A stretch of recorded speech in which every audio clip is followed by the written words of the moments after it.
Hello students, आइए आज आपको सिखाते हैं कि दो या दो से अधिक सिंपल सेंटेंसेस को जोड़कर एक नया सिंपल सेंटेंस कैसे बनाते हैं। ठीक है, सिंथेसिस का पहला स्टेप। सिंथेसिस क्या होता है, उसमें हमें क्या क्या करना है, पहले वीडियो में आपको बता चुका हूं। अगर आप उस वीडियो को देख लें तो ज़्यादा अच्छा रहेगा।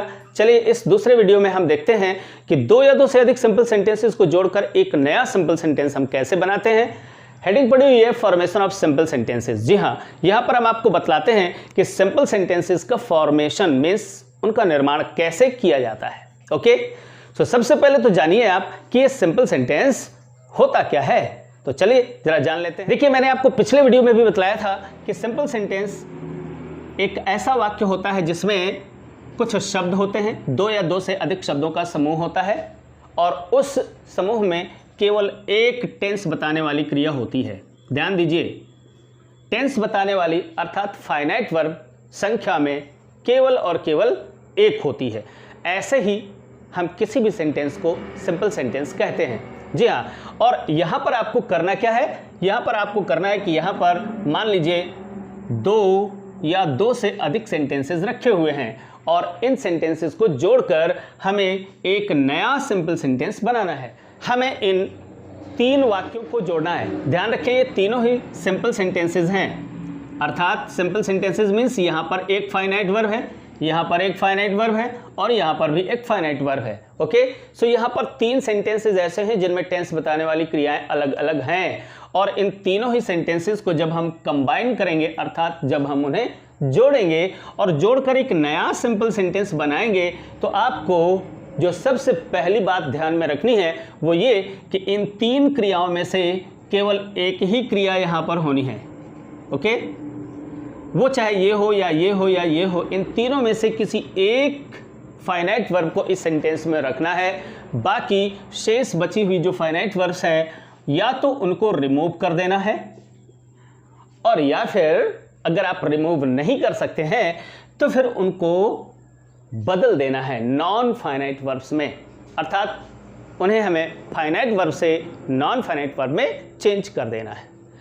पहला सबसे बड़ा काम आपको यह करना है। दूसरा काम क्या करना है, इन तीनों ही वाक्यों की सभी जरूरी बातें, इन तीनों वाक्यों में जो भी जरूरी बातें हैं वो सभी जरूरी बातें इस नए बने सेंटेंस में होनी चाहिए।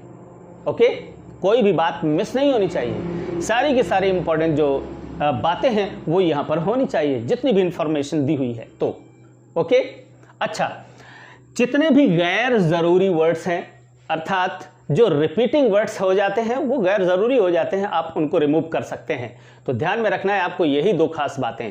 पहली बात, तीनों ही वाक्यों में या चारों ही वाक्यों में या आप 10 सेंटेंसेस अगर आप जोड़ रहे हैं तो उन सभी वाक्यों की सभी जरूरी बातों को आपको इस सेंटेंस में रखना है। तो आपको यह ध्यान में रखना है कि इन तीनों ही वाक्यों या चारों ही वाक्यों या जितने भी सेंटेंसेस हैं उन सभी सेंटेंसेस की सभी बहुत ही ज़्यादा ज़रूरी बातों को आपको इस नए बने सेंटेंस में इंक्लूड करना है। और दूसरी बात यह है कि वो दो सेंटेंस हों तो उन दोनों सेंटेंसेस में दो अलग अलग फाइनाइट वर्ब्स होंगी, उनमें से एक फाइनाइट वर्ब को यहाँ रखना है, एक को रिमूव करना है। और या 10 सेंटेंस हो तो 10 सेंटेंसेस में से 9 की फाइनाइट वर्ब्स आपको समाप्त करनी होंगी और केवल एक फाइनाइट वर्ब को यहाँ पर रखना होगा। ओके, चलिए जरा कुछ एग्जांपल्स के थ्रू हम इसे समझने का प्रयास करते हैं। ओके, देखिए ये तीन एग्जांपल्स आपके सामने हैं। देखिए, ही वेंट टू दिल्ली, वह दिल्ली गया। Delhi is the capital of India, Delhi Bharat की राजधानी है। और तीसरा सेंटेंस, ही सा द रेड फोर्ट देयर, उसने वहां पर रेड फोर्ट देखा। आपके सामने ये तीन सिंपल सेंटेंसेस हैं। लुक एट दो sentences, here is one finite verb tense बताने वाली क्रिया, हियर इज अनदर, यहां पर एक दूसरी टेंस बताने वाली क्रिया है और यहां पर एक तीसरी टेंस बताने वाली क्रिया है। और आपको अब ध्यान में क्या रखना है कि अब आप जो नया सिंपल सेंटेंस बनाएंगे इन तीनों वाक्यों को जोड़कर, तो आपको ध्यान में रखना है कि इन तीनों क्रियाओं में से केवल एक ही क्रिया यहां पर रहेगी भाई। ओके, इन तीनों में से केवल एक ही टेंस बताने वाली क्रिया रहेगी और इन तीनों में से इन दो को हम किसी न किसी को यहां से रिमूव करेंगे या उनका स्वरूप चेंज करेंगे, अर्थात उसे फाइनाइट वर्ब से नॉन फाइनाइट वर्ब में उसे चेंज करेंगे। ऑलराइट, और दूसरी खास बात क्या ध्यान में रखनी है कि इन तीनों ही वाक्यों में जो भी इंफॉर्मेशन है उन सभी इंफॉर्मेशन को हमें यहां पर रखना है। कोई ऐसी इंफॉर्मेशन यहां पर छूटनी नहीं चाहिए, कोई मिसिंग नहीं होनी चाहिए। नए बने हुए सेंटेंस में सारी की सारी जरूरी बातें यहां पर जरूर होनी चाहिए। ऑलराइट, तो चलिए जरा हम इन्हें करके देखते हैं। अगर हम इन्हीं तीनों वाक्यों को कुछ इस प्रकार से जोड़ दें तो देखिए जरा कैसा रहेगा। अगर हम कुछ ऐसे जोड़ते हैं, कैसे, गोइंग टू दिल्ली, दिल्ली जाकर, जी हां ये प्रेजेंट पार्टिसिपल है और पहले अगर आ जाता है तो इसका हिंदी अर्थ होता है कर, जाकर, दिल्ली जाकर। और दिल्ली क्या है, हम कॉमा लगाते हैं, the capital of India, the capital of India, the capital of India. Going to Delhi, the capital of India, he saw the red fort, the red fort। अब देखिए इस सेंटेंस में हमने क्या क्या किया है, बड़े गौर से आपको देखना है। पहली बात तो हमने एक काम किया है कि इस नए बने सेंटेंस में केवल और केवल एक टेंस बताने वाली फाइनाइट वर्ब है। ये देखिए, ये अब टेंस नहीं बता रही है। गोइंग टू दिल्ली, दिल्ली जाकर, अब जाकर, ये कोई टेंस बताने वाली क्रिया नहीं है। जब तक इससे पहले कोई हेल्पिंग वर्ब नहीं लगेगी और सब्जेक्ट नहीं आएगा तब तक ये टेंस नहीं बताएगी। ओके, आगे बढ़ते हैं। ये सा, ये वर्ब की सेकंड फॉर्म है और ये टेंस बता रही है। तो आप देख रहे हैं कि हमने यहां पर इस क्रिया को यहां पर प्रेजेंट पार्टिसिपल में चेंज कर दिया, इस क्रिया को हमने रिमूव कर दिया, हटा दिया। जी हाँ, आप हटा सकते हो, आपने उसे हटा दिया। और तीसरी एक क्रिया है उसे हमने यहां पर रख लिया है। ओके, जो कि एक सिंपल सेंटेंस की अनिवार्य जरूरत होती है। जी हाँ, एक सिंपल सेंटेंस में एक फाइनाइट वर्ब का होना अनिवार्य है और बिना उस फाइनाइट वर्ब के कोई सेंटेंस ही नहीं होता है। इसलिए सेंटेंस होने के लिए एक फाइनाइट वर्ब का होना जरूरी है और हमने वो रख लिया है। अब आप गौर करिए जरा दूसरी बात पर, और दूसरी बात यह है कि हमने इन तीनों ही वाक्यों की सभी जरूरी बातों को यहां पर रखा हुआ है। देखिए हमें कौन कौन सी इंफॉर्मेशन मिल रही है हाँ इन तीन वाक्यों में। पहली इंफॉर्मेशन है कि कोई एक व्यक्ति है वो दिल्ली गया। ऑलराइट, ये इंफॉर्मेशन यहां पर हमें मिलनी चाहिए। दूसरी इंफॉर्मेशन है Delhi is the capital of India, Delhi Bharat की राजधानी है। दूसरे सेंटेंस में ये इंफॉर्मेशन है और इस नए बड़े सेंटेंस में हमें ये इंफॉर्मेशन भी मिलनी चाहिए। जी हाँ, आप देखेंगे तो वो इंफॉर्मेशन भी आपको मिल रही है। और तीसरी यहां पर है ही saw the red fort there, और वहां पर जाकर उसने क्या किया है, रेड फोर्ट देखा है, अर्थात लाल किला देखा है। तो लाल किला देखने वाली बात यहां पर है। ओके, तो इस नए बने सेंटेंस में ये वाली बात भी होनी चाहिए। अब जरा हम पढ़ते हैं क्या तीनों ही बातें हैं। गोइंग टू दिल्ली, दिल्ली जाकर, दिल्ली जो कि क्या है, भारत की राजधानी है। तो दिल्ली भारत की राजधानी जाकर उसने रेड फोर्ट देखा। जी हाँ, इन तीनों ही वाक्यों के सभी इंपॉर्टेंट इंफॉर्मेशन यहां पर हैं, लेकिन हमने कुछ गैर जरूरी शब्दों को हटा दिया है। देखिए जरा, जैसे हमने यहां पर से इस ही और इस ही में से एक ही को लिया है। तो रिपीटिंग वर्ड्स हैं जो गैर जरूरी हो जाए आप उन्हें हटा सकते हैं। दूसरी चीज क्या हमने यहां पर से रिमूव करी है, ये इज। जी हाँ, ये टेंस बताने वाली क्रिया है, इसको या तो हमें रिमूव करना है और या तो फिर हमें इसका स्वरूप बदलना है। जी हाँ, हमने उसको रिमूव कर दिया, उससे कोई फर्क नहीं पड़ता है। ओके, और फिर यहां पर आकर के हमने इस देयर को भी यहां से रिमूव किया है। क्यों? क्योंकि ये देयर वहां कहां, दिल्ली में। तो एक बार दिल्ली आ चुका ना, जी हाँ, एक बार दिल्ली आ चुका है। अब ये यहां पर गैर जरूरी है, हमने इसको यहां पर से हटा दिया। ऑलराइट, तो आपको भी यही करना है। क्या? सिंपल सेंटेंस बनाते समय सबसे बड़ी बात जो आपको ध्यान में रखनी है वो ये है कि इन तीनों वाक्यों में से या चारों वाक्यों में से या 10 वाक्य हो, उनमें से केवल एक फाइनाइट वर्ब को यहां पर रखना है, बाकी सबको या तो हटा देना है या तो उनका स्वरूप चेंज कर देना है। दूसरी बात यह है कि सभी वाक्यों के सभी इंपॉर्टेंट जो इंफॉर्मेशन है वो यहां पर जरूर होनी चाहिए। और तीसरी बात है कि हम गैर जरूरी वर्ड्स जो हैं हम रिपीट नहीं करते, उन्हें हम रिमूव कर देते हैं। ऑलराइट, अब हमारे सामने एक बड़ी समस्या आती है और वो ये है कि हम कैसे जान लें कि हम इन सेंटेंसेस को कंबाइन करने के लिए कौन से रूल्स अप्लाई करें। अब रूल्स अप्लाई करने के लिए आपको जानना पड़ेगा कि आखिर इन सेंटेंसेस के बीच में रिलेशंस कैसे हैं, वो कौन से कंडीशंस हैं और किन कंडीशंस पर हमें कौन सा रूल यूज़ करना है। जी हाँ, बिल्कुल वैसे ही कि हमारे सामने कौन सी समस्या है, कौन सी बीमारी है और उस बीमारी के लिए हमें कौन सी दवा देनी है।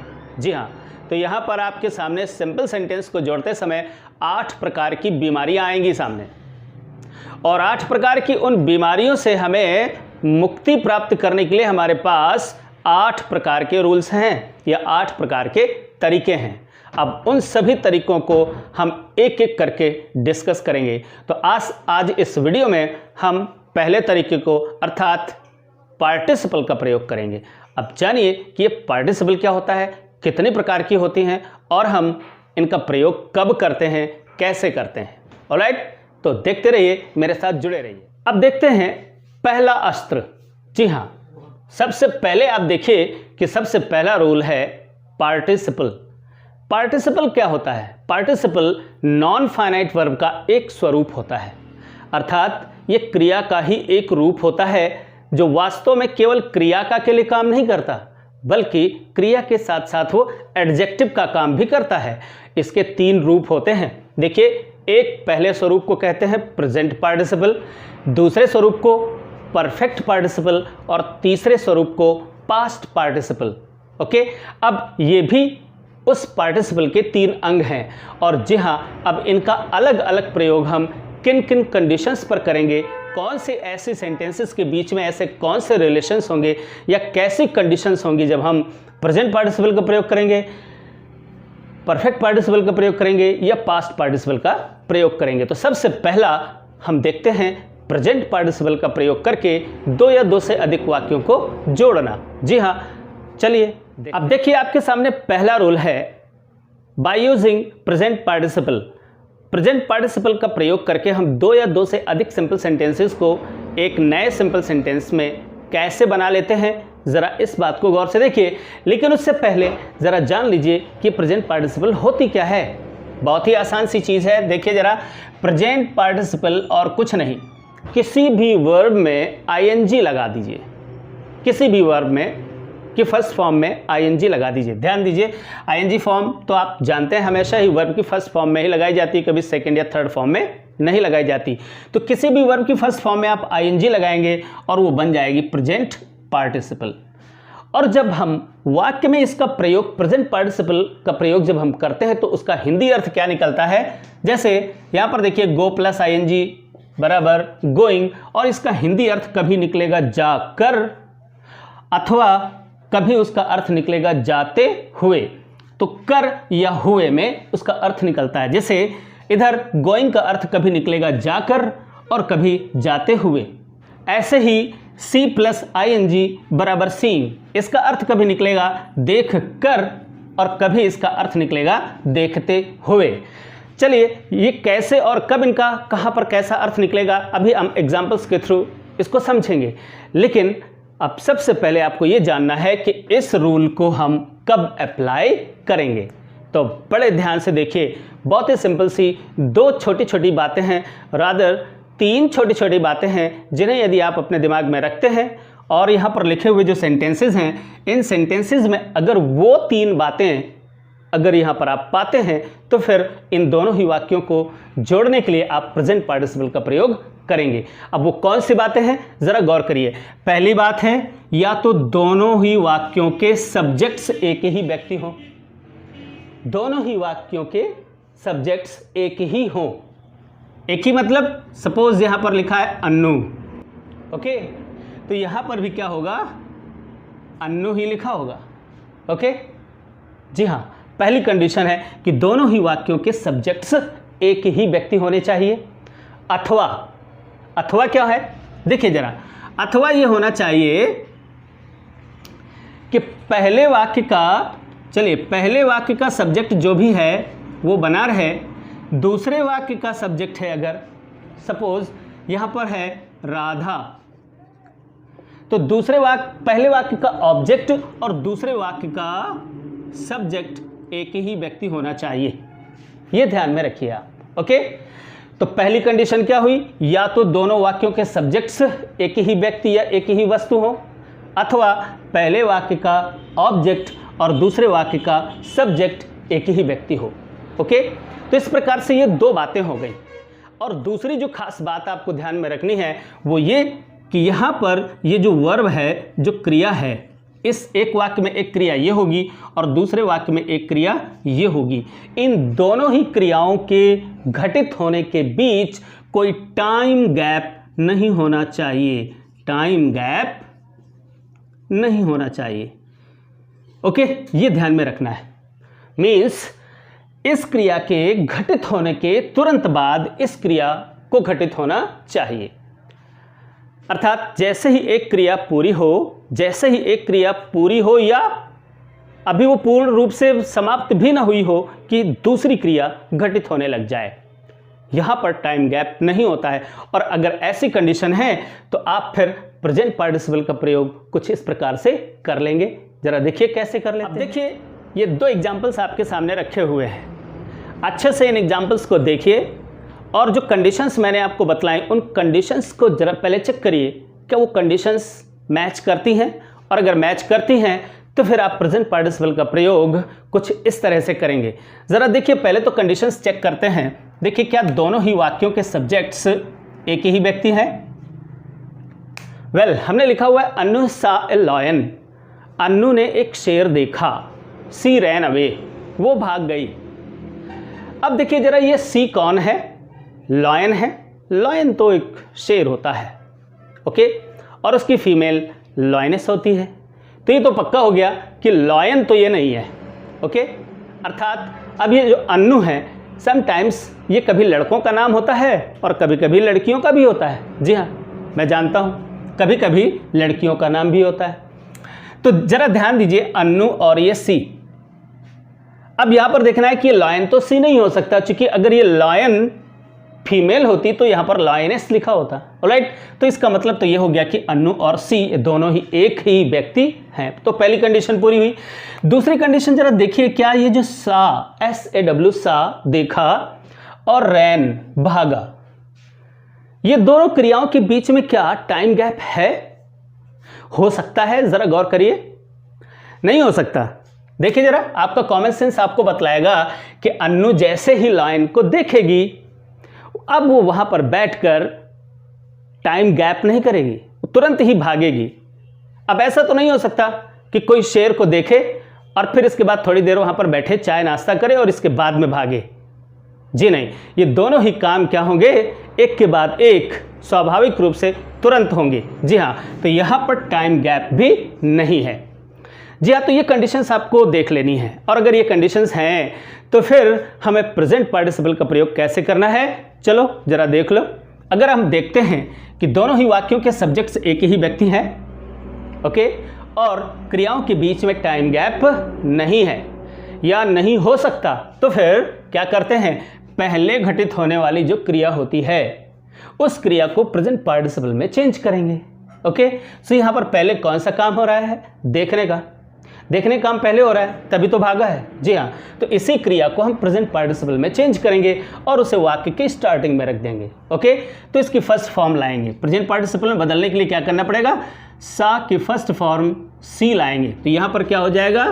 सी, और उसमें ING लगाएंगे, सीइंग। ये प्रेजेंट पार्टिसिपल हो गया। सीइंग अ लायन, एक शेर को देखकर। अब इसका हिंदी अर्थ क्या निकला?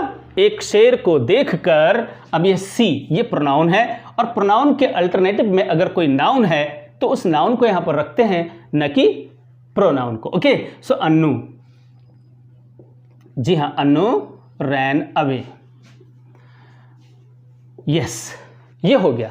अब जरा गौर करें, इसका हिंदी अर्थ क्या निकला? एक शेर को देखकर अन्नू भाग गई। बड़ा सिंपल सा सेंटेंस है। ओके, आप यहां पर देख रहे हैं कि ये दोनों ही सब्जेक्ट्स एक ही व्यक्ति हैं और क्रियाओं के बीच में टाइम गैप नहीं है। अब यहां पर हमने एक और भी कंडीशन बताई थी, थर्ड कंडीशन, कि हो सकता है कभी कभी ये दोनों ही सब्जेक्ट्स एक ही व्यक्ति या वस्तु ना हो, बल्कि क्या हो? कभी हो सकता है कि पहले वाक्य का जो सब्जेक्ट है और पहले वाक्य का ऑब्जेक्ट और दूसरे वाक्य का सब्जेक्ट एक ही व्यक्ति हो। तो फिर हम प्रेजेंट पार्टिसिपल का प्रयोग कैसे और कहां पर करेंगे, इस पर जरा गौर करिए। जरा दूसरा सेंटेंस गौर से देखिए। दूसरे सेंटेंस में है अन्नू सा ए लायन। अन्नू ने एक शेर देखा। He was going towards the river, और वह रिवर की ओर जा रहा था। तो अब देखिए कौन रिवर की ओर जा रहा था, लायन। देखिए हमने सेम, पहला सेंटेंस सेम, यहां पर अन्नू ही, अन्नू कौन, लड़की है, हमने लड़की को पहले समझा। वैसे अब यहां पर ये जो अन्नू अगर हम लड़का मान लेते हैं तो ये दोनों सब्जेक्ट एक ही हो जाएंगे, और अगर दोनों सब्जेक्ट एक हो जाएंगे तो कैसे बना लेंगे। अब देखिए जरा यहां पर क्या है, अन्नू सा ए लायन, अन्नू ने एक शेर देखा। He was going towards the river, और वो शेर रिवर की ओर जा रहा था। जी हाँ, हमने अन्नू को तो ऑलरेडी पहले से ही सी मान लिया है, अर्थात लड़की मान लिया है, और यहाँ पर लायन को हमने ही माना है। सपोज अगर यहाँ पर ही ना होता, सीधे सीधे द लायन ही रखा होता तो और क्लियर हो जाता, द लायन। ओके, यहाँ पर द लायन ही लिखा हुआ है तो पूरी तरह से क्लियर हो गया कि ये पहले वाक्य का ऑब्जेक्ट और दूसरे वाक्य का सब्जेक्ट एक ही व्यक्ति है। और अगर ऐसा है तो फिर क्या करेंगे हम, अब हम यहाँ पर प्रेजेंट पार्टिसिपल का प्रयोग बीच में करते हैं, वाक्य के आरंभ में नहीं। वाक्य के आरंभ में कब करते हैं, जब दोनों वाक्यों के सब्जेक्ट्स एक ही व्यक्ति हों, तो वाक्य की स्टार्टिंग में ही प्रेजेंट पार्टिसिपल का प्रयोग करते हैं और उसका हिंदी अर्थ कर में निकलता है, यानी देख कर। और यदि पहले वाक्य का ऑब्जेक्ट और दूसरे वाक्य का सब्जेक्ट एक ही व्यक्ति होता है तो प्रेजेंट पार्टिसिपल का प्रयोग हम बीच में करते हैं, और पहले घटित होने वाली क्रिया वाला जो सेंटेंस है उसे ज्यों का त्यों रख देते हैं। तो यहां पर सेंटेंस हो जाएगा अन्नू सा ए लायन।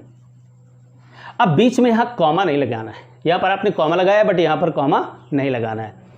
अब इसके बाद लायन के बाद प्रेजेंट पार्टिसिपल, यहां पर ऑलरेडी गो में आईएनजी लगा हुआ है, आप यहाँ पर उसे यहाँ पर ऐसे ही रख देंगे। अगर यहाँ पर ना भी लगा होता तो भी आपको प्रेजेंट पार्टिसिपल में से चेंज करना होता, अर्थात अगर यहाँ पर वेंट भी हो लगा होता तो आप गो रखते और उसमें आईएनजी लगाते। ओके, गोइंग टूवर्ड्स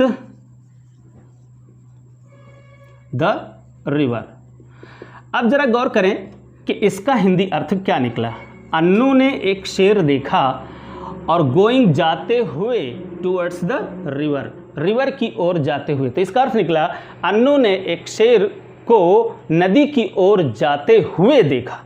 अब आपको यहाँ पर यह देखना है कि अगर प्रेजेंट पार्टिसिपल का प्रयोग बीच में होता है तो उसका हिंदी अर्थ हुए में निकलता है, और अगर उसी प्रेजेंट पार्टिसिपल को हम प्रारंभ में रखते हैं तो उसका हिंदी अर्थ कर निकलता है। ओके, प्रारंभ में कब रखते हैं, प्रारंभ में हम तब रखते हैं जब दोनों ही वाक्यों के सब्जेक्ट्स एक ही व्यक्ति होते हैं, अर्थात जब दिया हुआ पार्टिसिपल सब्जेक्ट के बारे में बात करता है तो वाक्य के आरंभ में रखते हैं, और अगर दिया हुआ पार्टिसिपल ऑब्जेक्ट के बारे में बात करता है तो फिर हम बीच में रखते हैं, और उनका हिंदी अर्थ ऐसा निकलता है।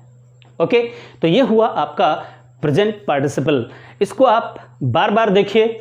इनकी जो कंडीशंस मैंने आपको बतलाई हैं, इन कंडीशंस को आप अपनी कॉपी पर नोट करिए और धीरे धीरे मेरे साथ आगे बढ़ते रहिए। आपको निश्चित ही एक एक रूल को मैं बहुत ही अच्छे से और बहुत ही क्लोजली उनको पढ़ाने जा रहा हूँ। ओके, तो आज का वीडियो यहाँ पर समाप्त होता है। जल्दी से लाइक करिए, जल्दी से सब्सक्राइब करिए अगर आप नए हैं, और बेल आइकॉन को भी दबा दीजिएगा, ऑल सेलेक्ट जरूर करिएगा। साथ ही गांव-गांव दूर-दूर तक उन बच्चों को भी इस तरह के वीडियोज़ शेयर करते रहिए ताकि उन्हें भी अच्छी और करीब से अच्छी सी जानकारी उनको मिल सके। Thank you very much.